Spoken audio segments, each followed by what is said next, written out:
Once, long ago, deep in the heart of the vast Arabian Desert, there existed a city unlike any other. It was called Iram, the city of pillars, and it stood as a testament to human ambition and ingenuity. The city rose from the sands like a mirage, with its tall, slender columns gleaming in the desert sun, each one carved from the finest stone and adorned with intricate patterns of gold and silver. Its streets were paved with marble, and the buildings that lined them were taller and more magnificent than anything the world had ever seen. The people of Iram were wealthy beyond imagination, for they had discovered a hidden oasis beneath the desert, a source of water that never ran dry, and they used it to turn the barren sands into fertile land. They traded in gold, spices, and precious stones, and their caravans stretched as far as the eye could see. The ruler of Iram, King Shaddad, was a man of great power and ambition. He believed that his city was destined to be the greatest in all the world, a place that would stand for all eternity. Shaddad spared no expense in making Iram a paradise on earth, a city so grand that even the gods would envy it.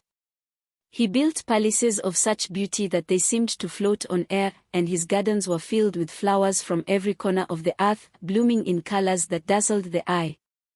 The people of Iram flourished under his rule, and they, too, believed that their city was invincible.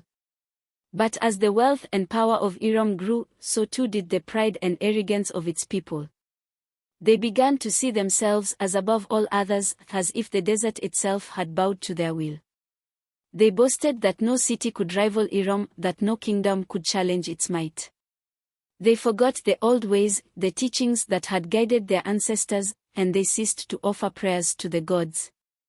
Instead, they built statues in their own likenesses, erecting monuments to their own glory. The warnings came in whispers at first, carried on the winds of the desert. The elders of the city spoke of ancient prophecies, of a time when the gods would grow weary of human arrogance and send down their wrath. But the people of Iram laughed at these tales, dismissing them as the ramblings of old fools. Then, one day, a traveler came to Iram. He was a man of simple clothes and humble bearing, but there was something about him that made the people pause and listen. He spoke of a vision, a dream in which he had seen the great city of Iram swallowed by the sands, its pillars toppled, its palaces buried beneath the dunes. The traveler warned the people that if they did not change their ways, if they did not remember the gods and humble themselves, the fate he had seen would surely come to pass. But the people of Iram mocked him. They called him mad and chased him from the city. King Shaddad, sitting upon his golden throne, laughed at the traveler's words and declared that no force, divine or otherwise, could bring down the mighty city of Iram.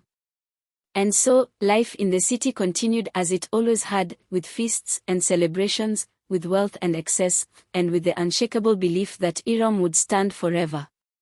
Then, on a day like any other, as the sun reached its highest point in the sky, the ground beneath Iram began to tremble. At first, the people thought it was nothing more than a passing quake, a small disturbance in the desert. But as the minutes passed, the tremors grew stronger, shaking the very foundations of the city. The pillars that had stood tall for so long began to crack and crumble, and the marble streets split open as the earth beneath them shifted and groaned. Panic swept through the city as the people realized that this was no ordinary earthquake. The sky darkened, and a great wind rose from the desert, whipping through the streets and tearing at the buildings. Sand began to pour into the city from all sides, carried by the wind in great, swirling clouds. The people of Iram, once so proud and arrogant, now fled in terror, seeking shelter from the storm that seemed to come from nowhere. But there was no escape. The wind howled louder and louder, and the suns began to rise, covering the streets and buildings in a thick, suffocating blanket. The pillars of Iram, once the pride of the city, toppled one by one, crashing to the ground with a deafening roar. The palaces and gardens were buried beneath the dunes, their beauty lost forever to the desert. And then, as quickly as it had begun, the storm passed.